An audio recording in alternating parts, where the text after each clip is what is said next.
मनीष कश्यप के जेल से बाहर निकलते ही उनके विरोधियों की फटकर फलावर हो चुकी है और अशांत वर्मा के बारे में खबर आ रही है कि वह मानसिक बीमार चल रहे हैं। वहीं विनय दुबे उर्फ विनय खान अथवा संतोष रेणु यादव या संतोष भेरू यादव या फिर खिसाब राव, जो कि एक्सपोज मीडिया का अपने आप को गंजेरी पत्रकार कहता है, इन तमाम लोगों के बारे में आज हम चर्चा करने आए हैं कि आखिर इन लोगों को सरकारी अस्पताल में भर्ती करने की नौबत क्यों आ गई, आखिर ये सारी खबरें क्यों चल रही है और आखिर इन सारे लोगों को पूरी की पूरी बिहार की नहीं बल्कि भारत की पब्लिक क्यों तलाश कर रही है। जो भी राष्ट्रवादी लोग हैं वो लोग इन लोगों को जूता लेकर क्यों खोज रहे हैं, इसी मुद्दे पर आज हम बात करने के लिए आए हैं। हमने निशांत वर्मा से भी बात करने की कोशिश की और हम आगे आपको बताने जा रहे हैं कि आखिर हमारी क्या बातें हुई और इन लोगों को मानसिक बीमारी के दौर से आखिर क्यों गुजरना पड़ रहा है। इन तमाम बातों पर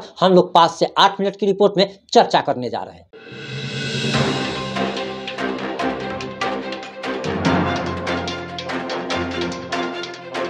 नमस्कार, मैं प्रिंस कुमार सिंह और आप देख रहे हैं पॉजिटिव इंडिया। सबसे पहले तो आप सभी को अंग्रेजी नव वर्ष की बहुत बहुत बधाई। और आज आप लोग नाराज भी होंगे कि आखिर नए साल के शुभ दिन इसकी चर्चा क्यों करनी पड़ रही है, आप नाली के कीड़े का नाम क्यों ले रहे हैं, स्वरों का नाम क्यों ले रहे हैं। तो आपको बताते चले कि दरअसल साल के पहले दिन इसलिए इस बात की चर्चा हो रही है और आज हमने प्रतिज्ञा किया है कि ऐसे राष्ट्र विरोधी ताकतों को और ऐसे जो अन्याय और भ्रष्टाचार का जो लोग साथ देते हैं, सच्चे और ईमानदार लोगों को जो लोग परेशान करते हैं, उनकी पूरे साल में 2024 के 365 दिन उन सभी का टांग खींचा जाएगा, उन सभी की रिलाई की जाएगी और अगर सब भाषा में कहा जाए तो उन सभी की क्लास ली जाएगी। आपको बताते चले कि दरअसल हमने निशांत वर्मा से संपर्क किया। सबसे पहले हमने उनको व्हाट्सएप पे वॉइस कॉल किया जिससे उन्होंने बेदर्दी से काट दिया। एक बेवफा की तरह, एक बेवफा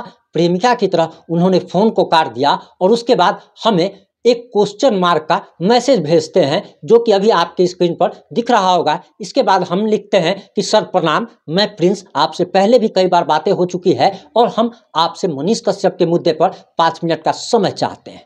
जब हमने ये बातें लिखी तो ये लिखते हैं कि दरअसल अब इन बातों से मेरा कोई सरोकार नहीं, अलबत्ता अब इस पर कोई इंटरव्यू नहीं। लास्ट में अब बहुत सारे लोग इसके लिए भी नाराज हो जाएंगे कि आखिर आपने प्रणाम उनको क्यों किया, वह एक अभागा आदमी है, वह नाली का कीड़ा अगर आप कहते हैं तो उसको आखिर आप प्रणाम क्यों करते हैं। तो आपको सबसे पहले एक जानकारी देते चले कि प्रणाम अगर आप कभी भी किसी को करते हैं तो आप दरअसल उस व्यक्ति को नहीं करते हैं बल्कि उसके अंदर जो आत्मा होती है उस आत्मा को प्रणाम किया जाता है। तो अशांत वर्मा के अंदर जो आत्मा है हमने उसको प्रणाम किया। ये आपका संस्कार प्रदर्शित करता है कि आप किसके साथ कैसा व्यवहार करते हैं। और हमारे यहाँ तो कहा गया है कि दुश्मन को भी गले लगाया जाता है, दुश्मन भी अगर दरवाजा पर आ जाए तो उसका भी बढ़िया इज्जत किया जाता है, उसको भगाया नहीं जाता। हमने इनसे बड़े अच्छे से बात की लेकिन उन्होंने लास्ट में लिखा कि अब इन बातों से मेरा कोई सरोकार नहीं, अलबत्ता अब इस पर कोई इंटरव्यू नहीं।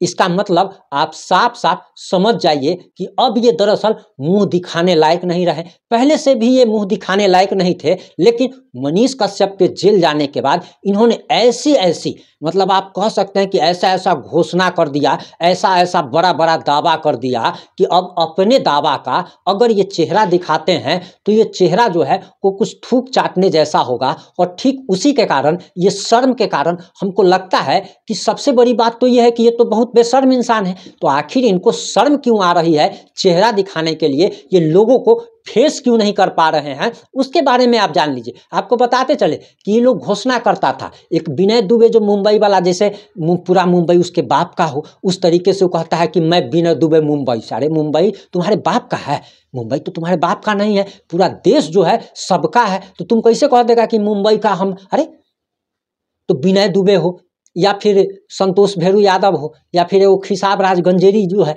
ये सब लोग दावा करता था कि मनीष कश्यप अब ताजिंदगी जेल से नहीं निकल पाएगा, ताजिंदगी जेल से नहीं निकल पाएगा। कोई कोई तो ये भी दावा करता था, जब लास्ट में इन लोग को लगा कि अब निकल सकता है, तब लास्ट में हार धार के लोग बोल रहा था कि 4 साल तक नहीं निकल पाएगा। हमको ये बात समझ में नहीं आता है कि ये लोग कहीं जिससे बोलना चाहिए उससे नहीं बोल रहा है और जिससे लैट्रिन करना चाहिए। अब देखिए ये लोग अब क्या कर रहा है, और इन लोग का आपको हम मानसिकता बताते हैं। ये लोग मुंह से हगने का काम करता है और पीछे से जहाँ से इन लोग को हगना चाहिए वहाँ से ये लोग बोलने का काम करते हैं। और इन्हीं सब कारण, यही सब कारण है जिस वजह से ये लोग खोखला इतना बड़ा बड़ा दावा कर रहा था। इन लोग को लग रहा था कि भारत में लोकतंत्र नहीं है, प्रजातंत्र है, राजतंत्र है, राजतंत्र है, और राजतंत्र में जो है सो राजा जो चाहता था वही होता था। इन लोग को पता नहीं था कि प्रजातंत्र है, लोकतंत्र है, और प्रजातंत्र और लोकतंत्र में क्या होता है कि जहाँ पर प्रजा का शासन हो, जहाँ पर लोगों का शासन हो, वहाँ पर कोर्ट होता है, सरकार से ऊपर भी कोर्ट होता है।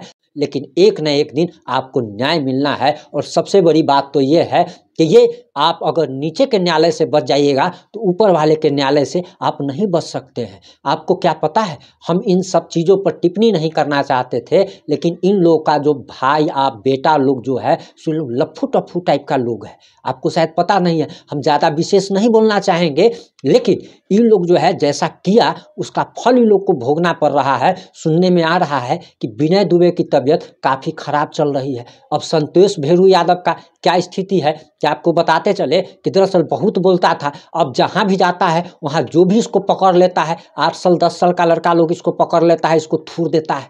तो अब ये लोग मार खाने वाला थेथर हो चुका है, ये लोग थेथर हो चुका है, यानी कि सुअर इसीलिए क्योंकि ऐसा थेथर आप लोगों ने कभी देखा नहीं होगा। और आपको बताते चले कि 1 लाख थेथर जब मरता है तब ऐसा महाथेथर पैदा लेता है इस दुनिया में। और यही महाथेथर लोगों के कारण जो है तो क्या बताया जाए कि अश्लीलता भी फैलती जा रही है। ये लोग गाली गलौज आकर के करता था, और अभी जो है सो संतोष रेणु यादव फिर से गाली गलौज कर रहा है। अब जरा सोचिए कि बार बार मार खा रहा है और उसके बाद भी आदत नहीं सुधार रहा है, तो हमको लगता है कि इन लोगों को अब जो है सो सरकार बदलना चाहिए। इन लोगों को अंडमान निकोबार के किसी ऐसे जेल में भेज देना चाहिए और ताजिंदगी जेल में सजा देना चाहिए कि जो लोग एक राष्ट्रवादी को और हमारे धर्म को गाली देने का काम करते थे, और इन लोग को लगता है कि ये लोग लोकप्रिय हो रहे हैं, इनकी लोकप्रियता बढ़ रही है, तो आप लोगों से भी कहना चाहेंगे कि ऐसे लोगों के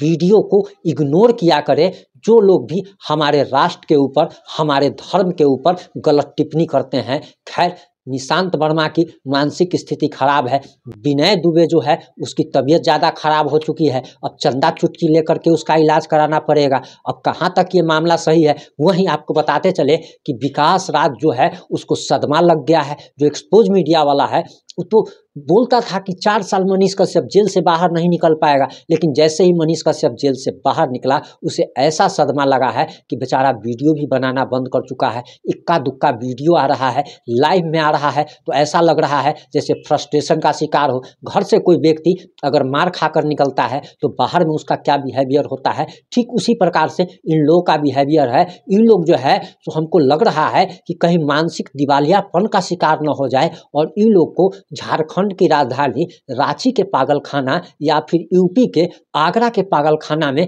कहीं भर्ती न कराना पड़ जाए। खैर, हम झारखंड के माननीय मुख्यमंत्री हेमंत सोरेन से और यूपी के मुख्यमंत्री योगी आदित्यनाथ जी से अनुरोध करेंगे कि इन पागलों का जो है समुचित इलाज जो है सो आप लोगों के कर कमलों से संभव है और आप लोग इसका इलाज जरूर कराइए। वहीं आप लोगों की इस मामले पर क्या प्रतिक्रिया है? इन लोगों का जो बोलते थे आज ये लोग कहाँ छुप गए हैं वो कहीं समझ में नहीं आ रहा है। आप लोग अपनी प्रतिक्रिया देना ना भूलें। जुड़े हैं हमारे साथ। जय हिंद, जय भारत।